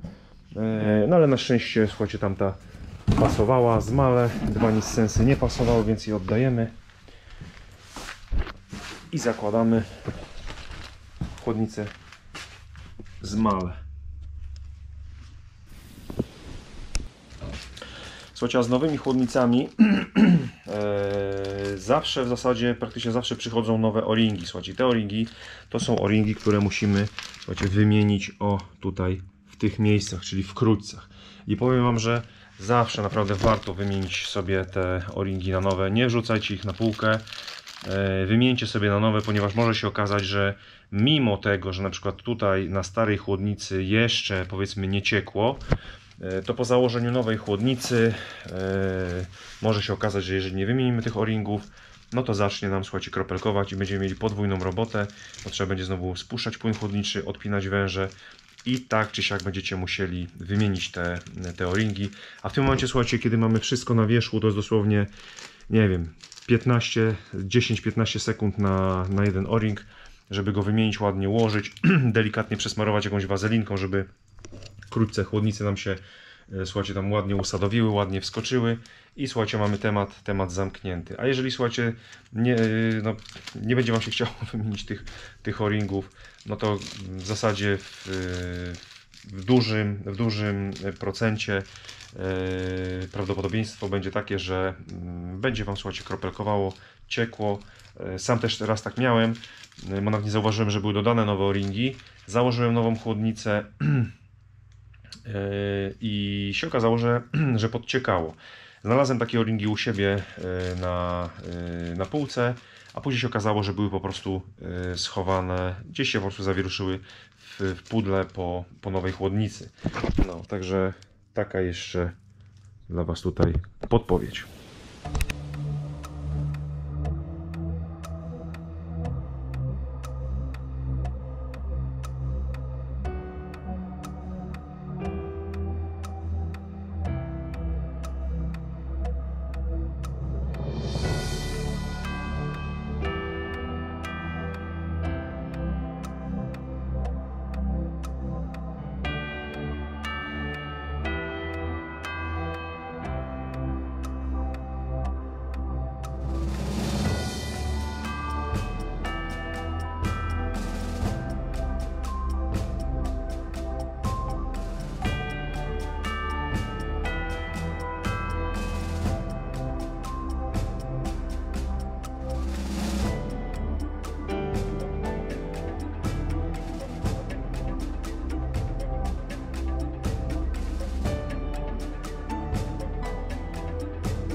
Dobra, w zasadzie wszystko mamy już poskładane. Jak widzieliście, zalany już mamy płyn chłodniczy. Jak na razie to poszła 5 i jakieś jeszcze, ja wiem, z około 2,5 może litra. Także na pewno jeszcze sobie łyknie. I tutaj, słuchajcie, jakby co macie w tym miejscu odpowietrznik. To jest taki plastikowy koreczek, uważajcie, żeby go nie połamać. Ja zawsze sobie go wykręcam w całości i przesmarowuję sobie jakąś wazelinką, bo te koreczki czasami lubią po prostu pękać, jak czują opór, czasami są zarośnięte. Wiadomo, że one są też już z biegiem lat przegrzane, mogą być kruche, dlatego warto sobie, jeżeli uda się go odkręcić, to warto sobie go po prostu przesmarować jakąś wazelinką na gwincie. Także mamy pewność, że jeżeli będzie taka potrzeba następnym razem, to raczej, słuchajcie, powinien się odkręcić. No, także słuchajcie, ja sobie jeszcze tylko wymienię olej i filtry i słuchajcie, zrobimy sobie pierwsze odpalenie. A tak, słuchajcie, jeszcze przy okazji jeszcze tylko Wam wspomnę jedną rzecz. Mogłem to zrobić przy wymianie rozrządu, przy wymianie uszczelniaczy, simmeringów, ale po prostu wyleciało mi z głowy i to, co sobie przypominam, no to Wam to mówię. I tak, o co chodzi? Chodzi, słuchajcie, o uszczelniacze simmeringi, te uszczelniacze wargowe. I słuchajcie, tak, trzeba pamiętać o jednej rzeczy. Jeżeli montujemy taki, słuchajcie, uszczelniacz sztywny, teflonowy. Zobaczcie, z taką sztywną wargą. To słuchajcie, po zamontowaniu, po obsadzeniu takiego uszczelniacza należy odczekać z odpaleniem silnika, z odpaleniem auta 4 godziny. Nawet tak jest na ulotce, nie wiem czy na każdej, ale powinno być, że po zamontowaniu takiego uszczelniacza musimy sobie odczekać 4 godziny. Ten uszczelniacz, on nam się ułoży, powinien ułożyć do przylgni, do powierzchni, którą doszczelnia. Zwykłe takie, słuchajcie, simmeringi, które są na przykład gumowe, mają gumowe wargi tutaj ze sprężynką na wewnętrznej części. No to słuchajcie, takie uszczelniacze możemy sobie, po montażu takich uszczelniaczy możemy sobie odpalić tak naprawdę zaraz auto. No oczywiście wiadomo, że też trochę czasu schodzi, zanim słuchajcie, wszystko zmontujemy, ale wiadomo, komuś pójdzie szybciej, komuś pójdzie wolniej, ktoś może powiedzmy złożyć na przykład przykładowo rozrząd na przykład w 1,5 godziny i odpalać już auto godzinę 1,5 i odpalać auto, no ale przy tak wczesnym odpaleniu może się okazać, że ten uszczelniacz będzie ciekł, także 4 godziny, jak podaje producent, trzeba odczekać, także taka jeszcze przy okazji mała podpowiedź. Dobra, a ja się biorę za wymianę oleju i filtrów.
No ale powiem wam, że filtr oleju to dokręcał jakiś, słuchajcie, sinoręki.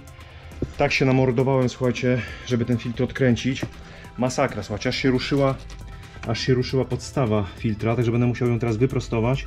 I od dołu jest taka nakrętka, śruba, taki kruciec z sześciokątnym łbem i trzeba będzie to, słuchajcie, dokręcić. No ale masakrycznie, słuchajcie, masakrycznie było to dokręcone. Pamiętajcie, filtry oleju dokręca się rękoma, żadnymi kluczami, słuchajcie, nie na chama, nie na siłę, to nie ma być nie wiadomo jak mega mocno dokręcone.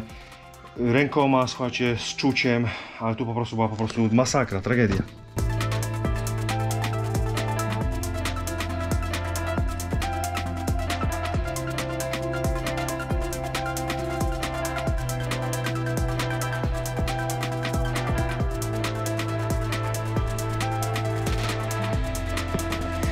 Wszystko gotowe, olej filtr wymieniony,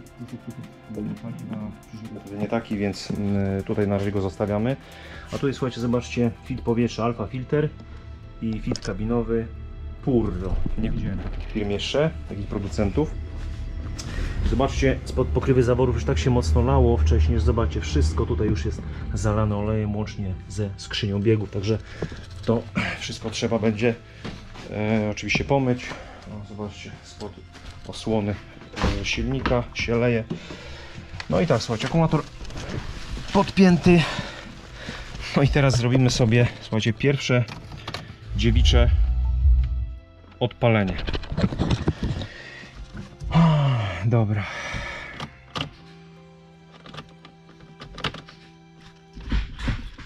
Uwaga.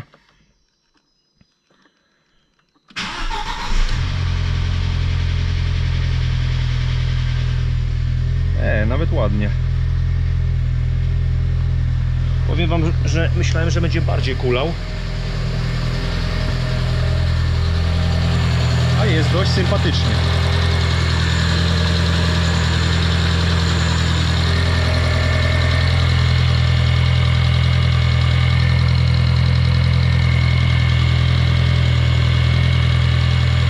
Dobra, słuchajcie. Ja go gaszę, żeby tutaj sobie nie smrodzić w garażu. Wyrzucę go na zewnątrz.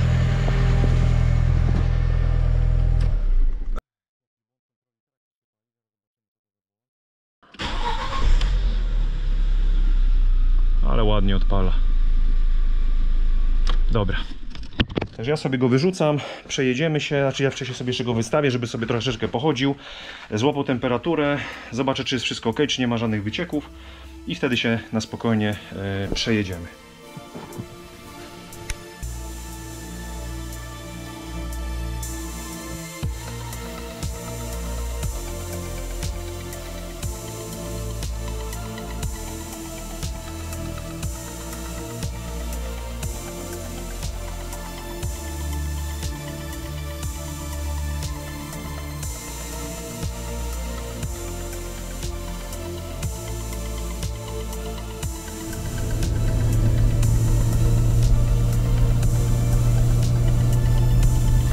No i tak, słuchajcie, auto pracuje perfekcyjnie, nie ma się do czego doczepić, błędów w zasadzie nie było żadnych w sterowniku silnika.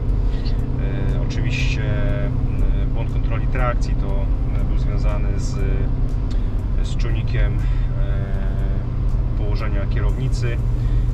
W zasadzie wystarczy przejechać kilkanaście, kilkadziesiąt metrów, błąd się sam kasuje. Oczywiście warto też go wykasować testerem, jeszcze w systemie ABS hamulcowym. I oprócz tego, słuchajcie, po wymianie tego nastawnika, napinacza łańcucha, można sobie jeszcze, słuchajcie, zrobić nastawy podstawowe, wejść sobie w VCD-sie w nastawy podstawowe, camshaft, intake adjustment i zrobić sobie nastawy podstawowe i to w zasadzie tyle, i to już jest po robocie. Także tutaj, powiem wam, autko bardzo ładnie się zbiera, wszystko ładnie, cichutko pracuje, silniczek cyka sobie, mruczy elegancko, także myślę, że to by było na tyle. Za chwilę, słuchajcie, jak wrócimy na warsztat, to słuchajcie, jeszcze sobie tak na szybko, tylko w formie takiego szybkiego bonusiku omówimy różnice, jakie są między tym silnikiem, czyli tutaj 1.8 BFB w porównaniu z mojej B6 1.8 Turbo z kodem BEX. Jest tam kilka różnic, także na koniec filmu wrócimy sobie na warsztat. To jeszcze sobie tak na szybko tylko to omówimy.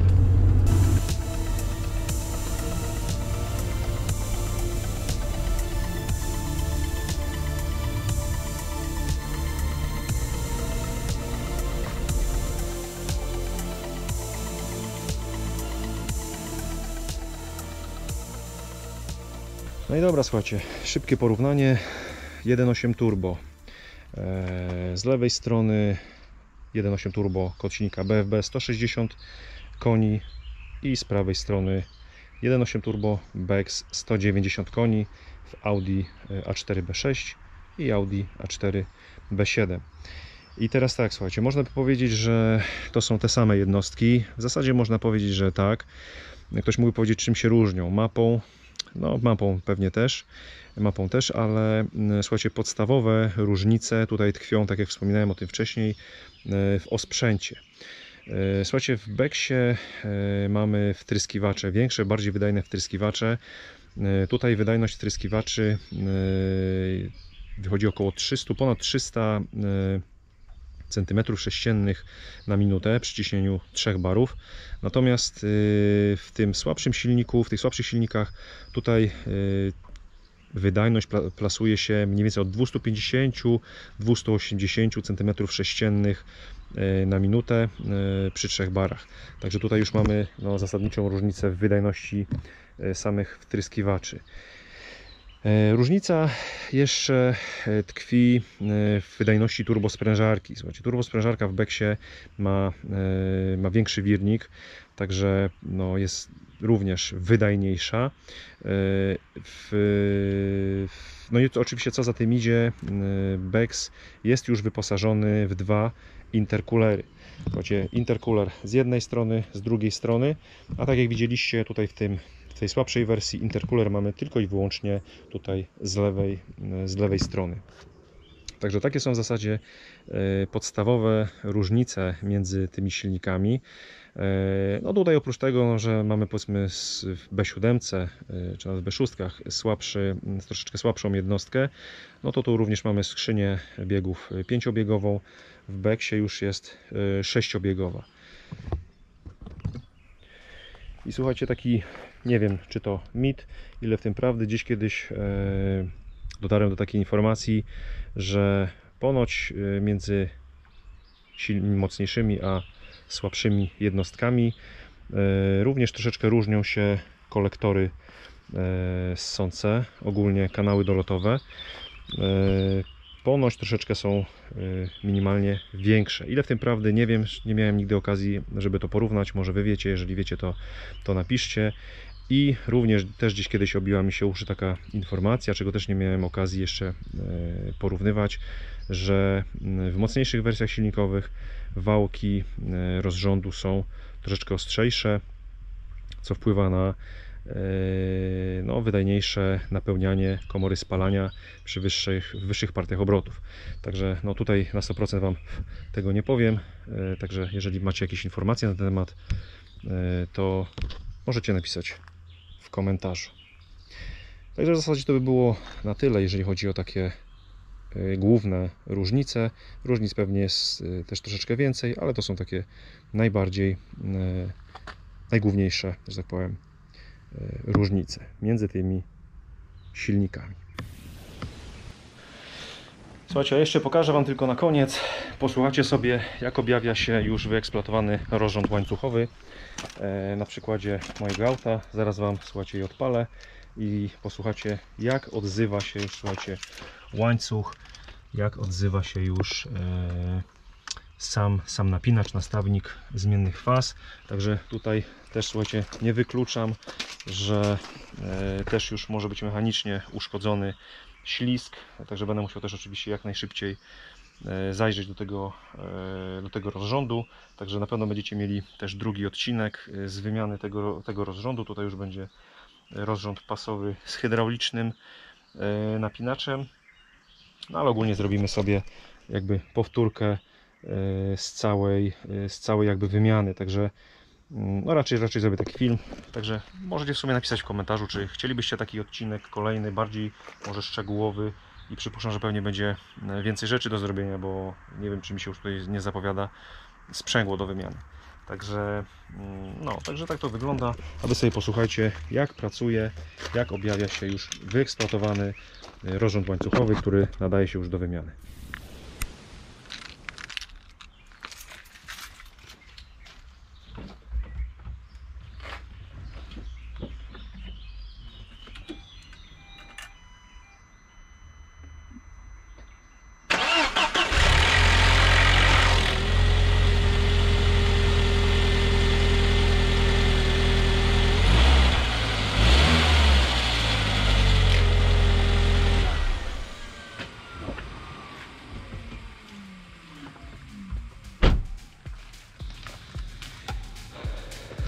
No właśnie, także słyszeliście ten głośny grzechot.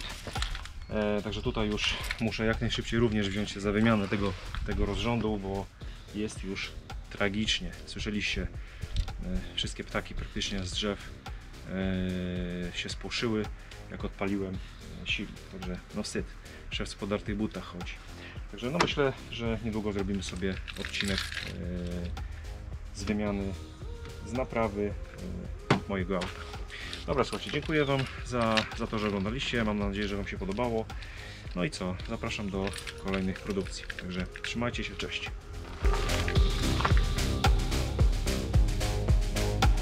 I wish I could give you